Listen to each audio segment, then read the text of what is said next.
장차 나타날 영광.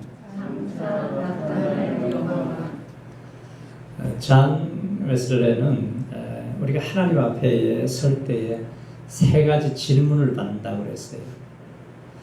내가 너에게 준 시간을 어떻게 썼느냐? 내가 너에게 준 재물을 어떻게 사용했느냐? 내가 너에게 준 자녀를 어떻게 양육했느냐? 자, 주님 앞에 서는 날 우리가 결산해야 할 날이 오게 됩니다.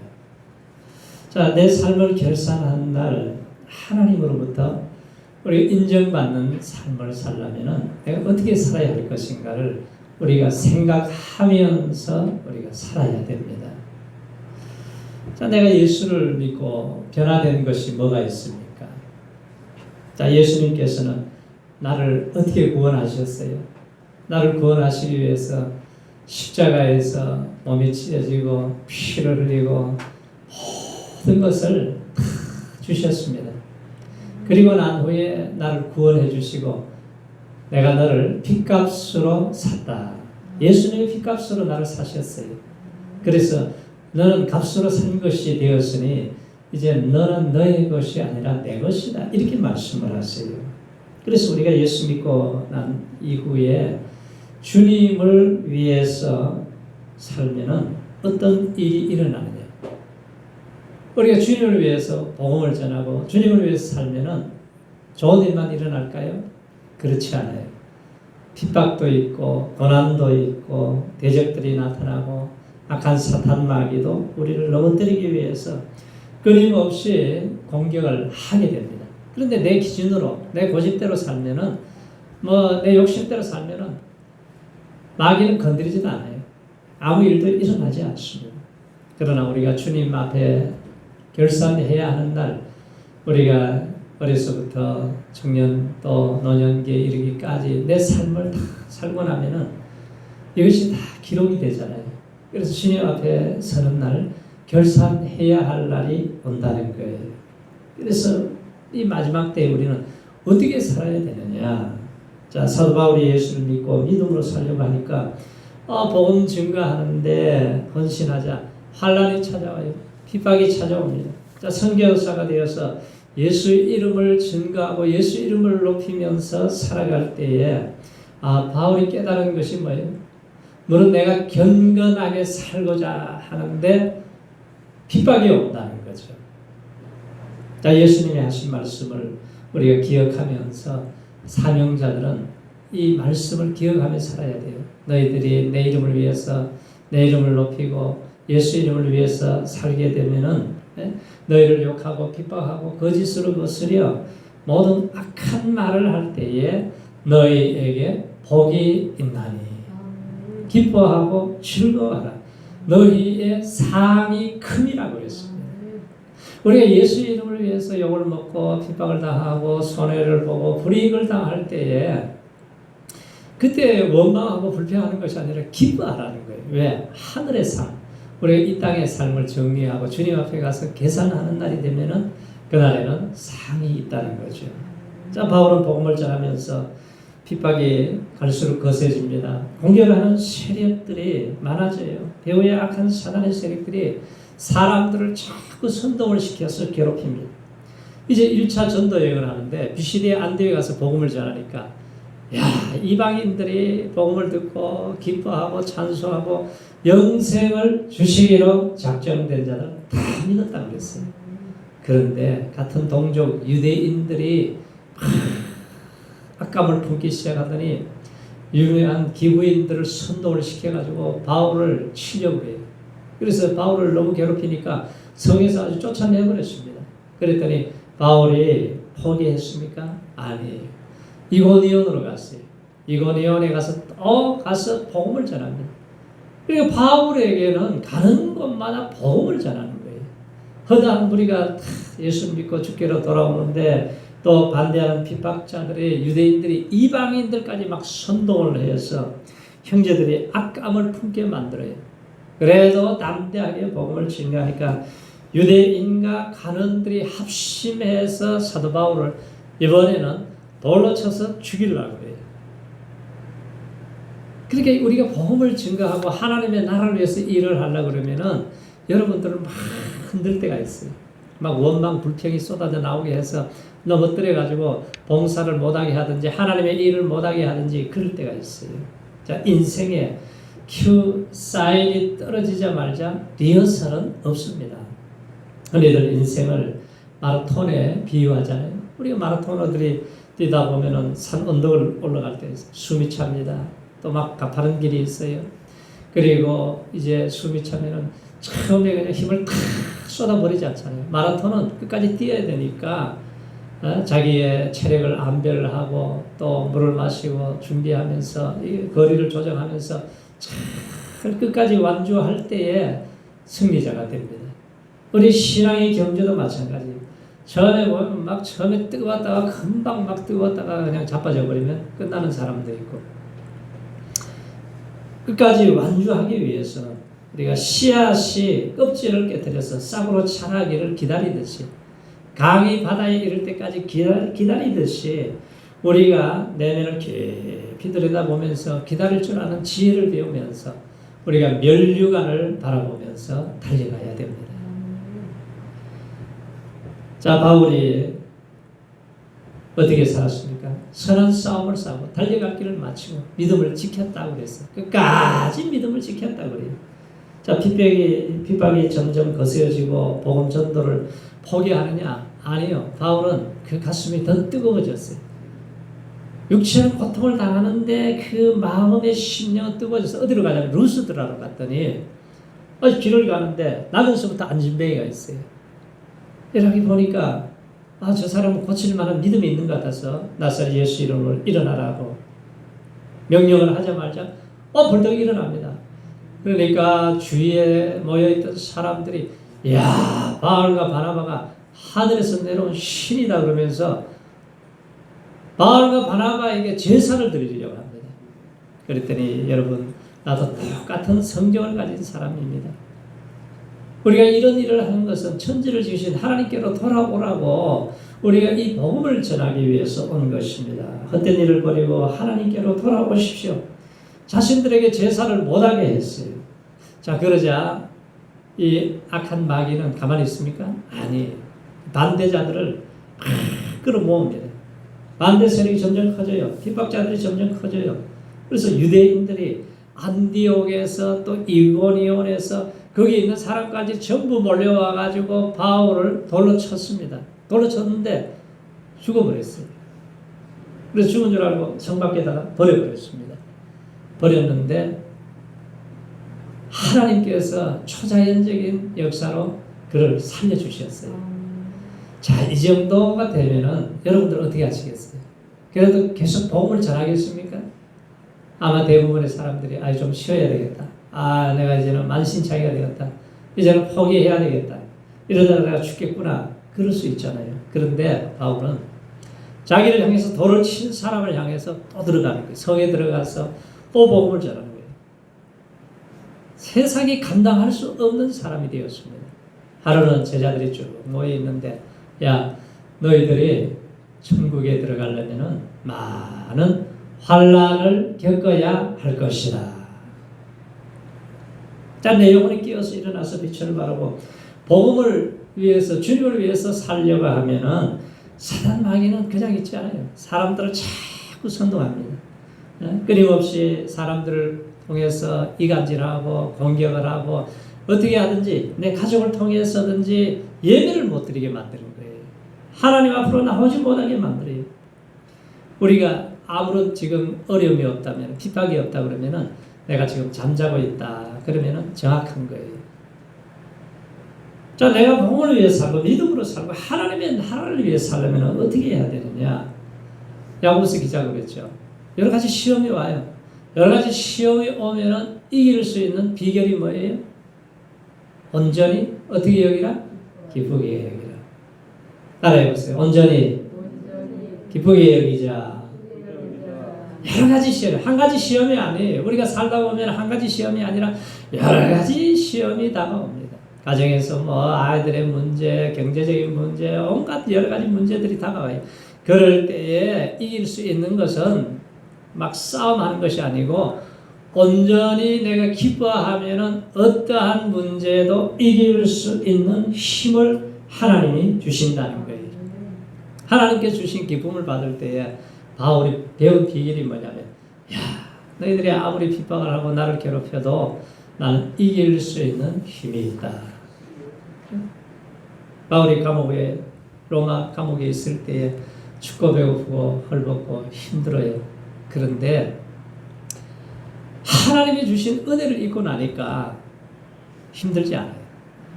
그래서 감옥 안에서 빌립보 성도들에게 편지를 썼는데 성경 전체에서 가장 기쁨을 많이 노래했어요.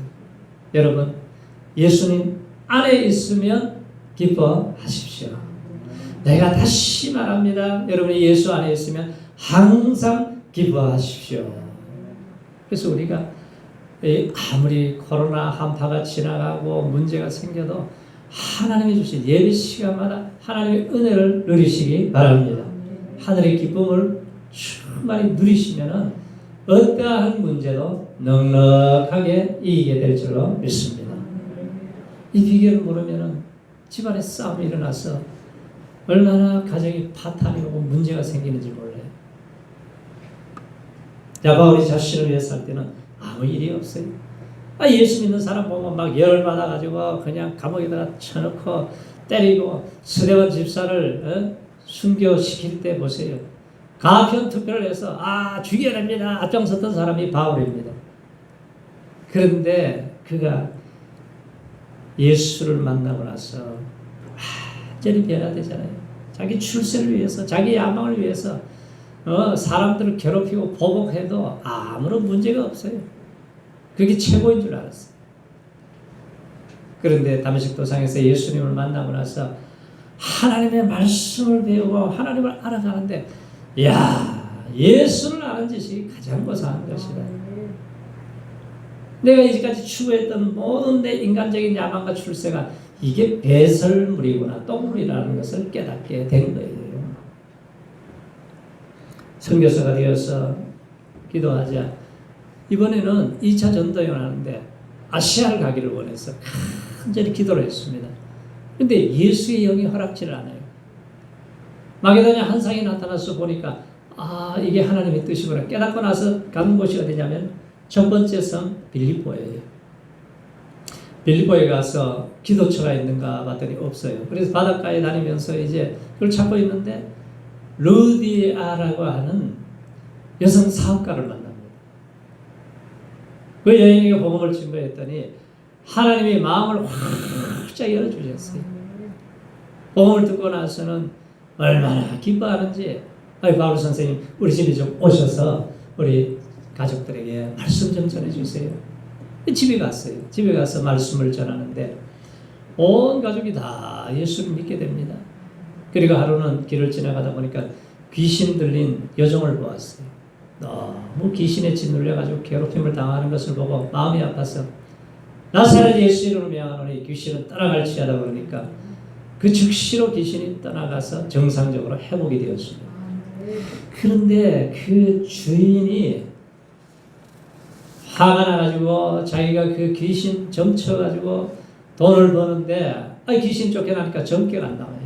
그러니까 간원들에게 고발을 해가지고 누구냐고 묻지도 않고 때리고 옷을 찢어버리고 피를 흘리게 만들어서 깊은 감옥에다 쳐넣어버렸습니다. 좋은 일을 했는데 죄도 없는데 감옥에 갇혀가지고 깊은 창고에 채워 있다고 한번 생각을 해보세요.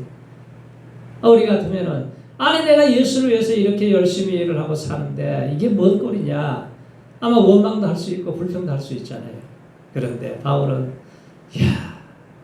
내가 이 고난을 당하는 것은 하나님 앞에 가서 계산하는 날 되면은 영광스러운 상을 받게 될 것이다. 그걸 생각하니까 기쁨이 충만하고 하나님을 찬양하고 경배하면서 기도하고 찬송하자 하나님이 이렇게 내려다보시고 감동을 하셔서 기적이 일어나게 하세요. 막 지진이 일어나더니 창고가 딱 풀려져 버려요. 옥문이 열려버립니다. 빌립보 간수가 보더니 이거 내일 되면 내가 사형당했구나. 그래서 자기가 자살해서 죽으려고 그랬어요. 그래서 자살하려고 그러는데 바울이 멈춰라. 우리가 여기 있지 않냐. 그때서야 빌립보 간수가 무릎을 꿇고 선생님 어떻게 해야 내가 구원을 받습니까? 그랬더니 주 예수를 믿어라. 그리하면 너와 내 집이 구원을 얻으리라. 자, 바울이 복음을 위해서 사니까 불이익이 있어요. 손해가 있어요. 매를 맞아요. 고통을 당해요. 억울한 일을 당하고 이러한 것을 잘 이겨낸 다음에 주신 하나님의 보너스가 뭐예요? 교회가 세워지는 거예요. 영광스러운 교회. 이 땅에 가장 영광스러운 것은 교회입니다. 교회만이 영혼을 살리고 세상을 변화시킬 수 있는 곳이에요. 루디아 여성사업가, 빌립보 간수, 전에는 매질을 하던 사람이 성도가 된 거예요. 귀신 들린 여종이 성도가 되었어요. 그래서 빌립보 교회가 세워진 거예요. 사도 바울은 삼층천을 본 사람이에요. 천국을 본 사람이에요. 천국에 가서 너무너무 영광스러운 모습을 보고 나서는 세상 것이 아무리 좋아도 비교가 안 되는 거예요. 그래서 바울이 무슨 고백을 합니까? 나 빨리 죽어서 천국 가고 싶다. 그런데 아직 사명이 있기 때문에 천국 갈 수가 없죠. 왜? 가서 복음을 전한 교회들이 있어요. 성도들이 있습니다.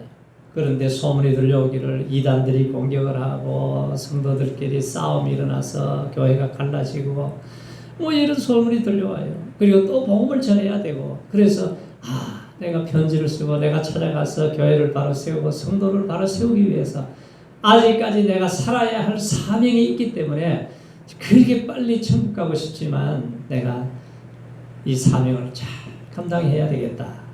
그래서 아직도 이 땅에 있어야 될 소망이 바로 거기에 있다는 거예요. 가는 곳마다 하나님의 역사가 있어요. 그래서 살아도 내가 주를 위해 살고 죽어도 주를 위해 죽는다. 살아 죽으나 나는 주의 것입니다. 먹든지 마시든지 무엇을 하든지 하나님께 영광을 위해서 하라. 그래서 바울은 부름의 상을 위해서 표대를 향해서 열심히 달렸어요.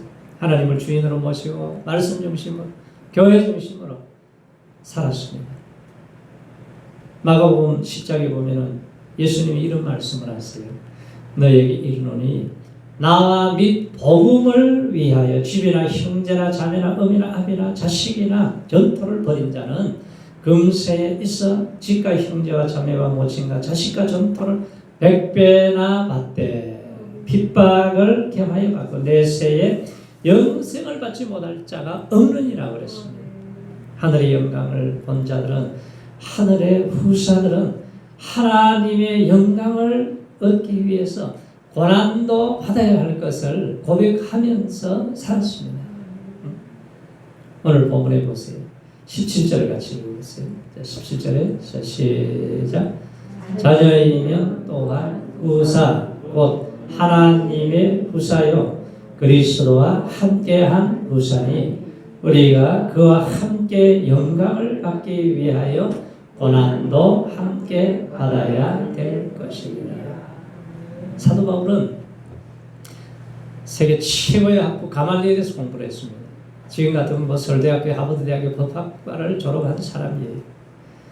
아주 출세길이 열린 사람입니다. 대제사장의 공문을 받아가지고 사람들을 감옥에다 투옥시키고 아주 괴롭히는데 아주 목표를 삼고 열심을 냈습니다. 세상적으로는 자기 야망을 위해서 수단과 방법을 가리지 않고 열심을 냈어요. 그래서 하나님 뭐라 하냐면은 살기가 등등한 꼭 사나운 짐승 같다고 했어요.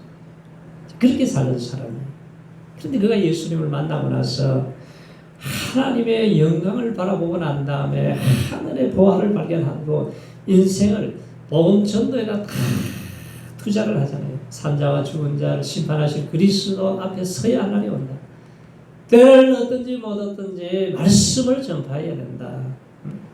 그러면서 바울이 복음을 위해 살고 난 다음에 자기의 이력서를 얘기를 해요. 사람들이 막 자기 자랑합니다. 막 돈 번 얘기하고 출세한 얘기하고 권세를 자랑하고 그러니까 뭘 그리 자랑하냐. 나도 자랑할 것이 있다. 바울의 자랑이 뭔지 아세요? 저희가 그리스도의 일꾼이냐 정신없는 말을 하거니와 나도 더욱거라도다. 내가 수고를 넘치도록 했다. 옥에 갇히기도 더 많이 했다. 매도 수없이 맞았다. 여러 번 죽을 뻔하고 40에 하나 감한매를 5번 맞았어. 대장으로 3번 맞고 1번 돌로 맞고 3번 파손하는데 일주일의 알을 깊은 가운데 보냈다는 거예요. 여러분 여행하면서 위험, 강도의 위험, 바다의 위험, 강의 위험, 이방인의 위험, 시대의 위험, 강야의 위험, 바다의 위험, 거짓 형제의 위험을 당하고 수고하고 애쓰고 여러분 잠을 자지 못하고 목마르고 줄이고 춥고 헐벗었다 그랬어요. 이외에 이런 고사하고 내가 날마다 내 속에 눌리는 것이 있는데 모든 교회를 위하여 염려한다. 누가 약하면 내가 약하지 않으냐. 내가 실족하면 내가 애타하지 않더냐. 내가 부득불 자랑할진데 나의 약한 것을 자랑한다. 바울의 자랑은 뭐예요? 자기 약한 것을 자랑한다. 그전에는 강한 것을 자랑했어요. 근데 예수 만나고 나니까 자기의 약한 것을 자랑해요. 사람이 예수를 제대로 믿으면은 세상 사람들이 보면은 약해 보이죠. 바보 같아요. 그러나 내면이 강합니다. 아시아에서 복음자는 살소망까지 완전히 끊어졌다 그랬어요. 완전히 사형 선고를 받은 줄 알았다 그랬어요. 자, 그 고통 가운데서도 죽으시고 살아나신 예수님을 의뢰하게 하기 위해서 그렇게 됐다는 거예요. 아카데미 영화상이 매년 최우수 남녀 배우들에게 주어집니다. 우리나라 우리 배우들도 우리가 오스카상을 받잖아요. 그래서 오스카상을 금으로 딱 만들어가지고 너무 영광스러운 상을 준비해 놨습니다. 대부분의 그 상을 받는 사람들이 너무 감격해서 막 눈물을 흘리잖아요. 유명한 아이언사이드라고 하는 목사님이 이제 그곳에 가서 말씀을 전했어요. 우리가 받아야 할 면류관 상급에 대해서 설교를 하고 내려오니까 한 부인이 목사님께 그러는 거예요. 아니 목사님은 상급을 위해서 면류관을 위해서 살아가십니까? 그러면서 하는 말이 저는 그 말씀에 실망했습니다. 아니 목사님은 예수님을 순수하게 사랑하는 마음으로 그런 줄 알았습니다. 그랬더니 제가 앞으로 받을 면류관을 위해서 사는데 어떻게 사용하실까를 기억하십시오. 저는 면류관을 어린 양 대신 예수님 발 앞에 드리기 위해서 내 일평생을 내가 말씀을 전하고 하나님을 경배하면서 살아가고 있습니다. 그렇게 말을 했어요. 자, 바울이 살았던 삶을 보세요. 바울처럼 똑똑하고 그 잘난 사람이 세상 부귀 영광을 다 버리고 나서 저렇게 비참하게 살아갈 수 있느냐. 사람들이 비웃었습니다. 그렇게 세상 가치관을 보면은 세상 사람들이 뭐라 그래요? 아이고 바울은 망했네 그래요. 그랬더니 어떤 사람이 그래요. 바울 인생 조졌네. 그러면 인생 조진 인생입니까? 그렇지 않아요. 세상 가치관과 하나님의 가치관은 다른 거예요. 바울이 그의 인생 마지막에 뭐라 그래요? 내가 선한 싸움을 싸우고 달려갈 길을 마치고 믿음을 지켰습니다. 이제 나를 위해서 하나님이 의의 면류관이 예비되어 있습니다. 의의 면류관. 사망은 여러분들에게도 예비되어 있다는 거예요. 내가 이렇게 살았으니 여러분들도 이렇게 사십시오. 오늘 18절 보세요. 18절에 자 시작. 생각건대 현재의 고난은 장차 우리에게 나타날 영광과 좋게 비교할 수 없더라. 우리가 주님을 위해서 애쓰고 수고한 것 하나님이 기억하세요. 여러분들이 11조 내고 헌금한 것도 보면 다 기록하세요. 성막 지을 때 헌금한 거 다 성경에 기록해놨어요. 사도 바울은 수고한 사람들의 이름을 다 기록해놨잖아요. 하나님 앞에 다 계산할 거예요. 결산할 거예요. 우리가 주님을 위해서 심어놓은 것은 100% 내 거예요. 아브라함이 나그네 길 순례의 길을 갑니다. 얼마나 아브라함의 인생 지치고 힘들었어요. 그런데 본향을 생각하였다면 갈대아 우르로 돌아갈 수가 있겠지만 더 나은 본향, 하나님의 나라의 본향, 하나님의 도성을 향해서 그는 간다고 고백을 하고 있습니다. 다윗도 그러잖아요. 다윗 생애에 얼마나 하나님이 놀라운 축복을 하셨어요. 말년에 축복하신 것으로 하나님의 집을 짓고 싶었어요. 하나님의 집을. 그래서 아들 솔로몬이 성전 건축할 때에 그 수백 달란트의 금, 은, 보석 모든 것을 한 5조 원 정도 되는 돈을 다 하나님 앞에 드리잖아요. 그러면서 기뻐하고 춤을 추면서 내가 어떻게 이렇게 주님께 즐거운 마음으로 드릴 힘을 주셨습니까? 하나님 감사합니다. 그러면서 하는 말이 우리 열조와 다름이 없이 나그네와 우고한 자라 세상에 있는 날이 그림자 같아서 머무름이 없나이다. 자기도 이제 조금 있으면은 하나님 앞에 서야 할 날이 온다는 거예요. 주님 앞에 결산해야 할 날이 온다는 거예요. 그러면서 다윗의 일생을 하나님을 위해서 다 투자하고 나니까 다윗은 끝까지 권세 자리에 있으면서 성공자로 마칩니다.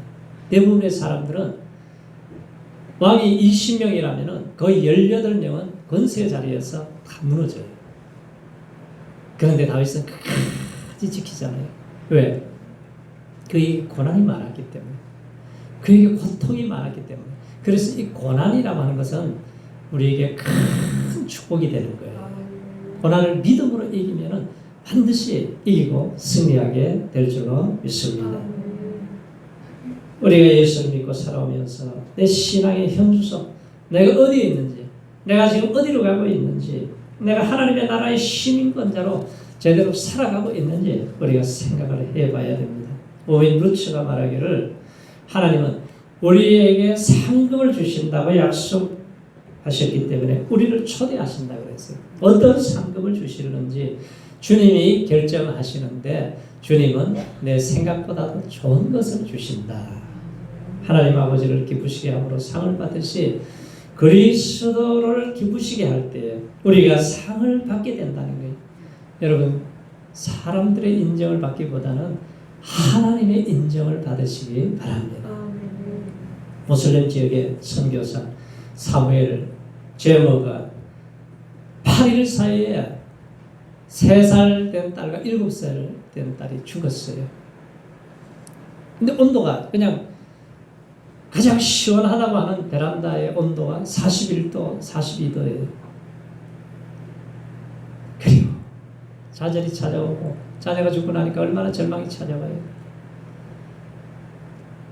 포기하느냐 사느냐, 참 이 절망 속에서도 다시 엎드려서 기도하면 하나님이 희망을 주시고 소망을 주셔서 50년 후에 그때를 돌아보면서 그때 순전했던 그래도 그 하나님 주신 기쁨이 있었다는 거예요. 그 기쁨을 기억을 하면서 내가 다시 내가 모든 일을 시작하겠습니다. 그러면서 그의 사역을 끝까지 완주할 수 있었다는 거예요. 바이퍼는 당신이 가까이 있는 어머니의 사랑과 관심을 포기한다면 늘 함께하는 그리스도로부터 100배나 되는 사랑과 관심을 받게 될 것입니다. 집에서 느끼는 아늑함을 포기한다면 어느 집에서나 어느 곳에서나 시내가에서나 나무숲에서도 주님에 속한 위로와 안전함이 100배나 여러분들에게 더할 것입니다. 헌신에 주어지는 영원한 상급이 있다는 거죠. 자, 상급이 나를 포기하는 것보다, 내가 내 자신을 포기하는 것보다 훨씬 더 큰 상급이 예비되어 있다는 거예요. 신앙생활은 뭐예요? 달리기, 경주자와 마라톤 선수와 같은 거예요. 우리가 상을 받기 위해서는 경주자는 어떻게 해야 되느냐? 목표가 분명해야 돼요. 목표. 내가 후반기에 내가 신앙생활의 목표가 있어야 돼요. 내가 이제 상 공부를 해야 되겠다. 내가 이 후반기에는 하나님의 기뻐하는 일을 내가 복음을 전해야 되겠다. 이런 목표를 좀 가지고 사시기를 바랍니다. 목표가 있으면은 우리가 목표가 없을 때는 그냥 쓰러지고 환경 때문에 뭐 때문에 넘어져요. 그렇죠. 목표가 있는 사람은 그 목표를 향해서 계속 꾸준히 전진하고 달릴 수가 있게 되는 거죠. 또 하나는 뭐냐? 온갖 일의 목표를 이루기 위해서는 절제를 해야 되는 거예요. 올해 예배 성공하기 위해서도 주일날은 자꾸 예배 못 드리게 하는 가지를 쳐야 되잖아요. 우리가 모든 일에 절제해야 돼요. 아니 올림픽에 나는 금메달 선수들도 잠자는 것도 절제하고 먹는 것도 절제하고 보는 것도 절제하고 여행 가는 것도 절제하고 모든 것을 절제하잖아요. 그렇게 해서 금메달 선수가 되는 것이지. 우리가 신앙의 금메달을 따기 위해서는 모든 일에 절제하고 기도하는 일에 예배하는 일에 하나님의 말씀을 전하는 일에 우리가 집중해야 될 줄로 믿습니다. 징기스칸이 황제가 되기까지 많은 어려움이 있어 죽을 고비를 많이 넘겼습니다. 근데 목숨을 걸고 끝까지 그를 지켜준 사람이 몇 사람이 있어요. 근데 그 사람들의 일평생을 보장하는 선포를 합니다. 당신들은 이제 황제가 된 다음에 그런 얘기를 해요. 당신들은 언제든지 내 집에 노크 없이 들어올 수 있습니다.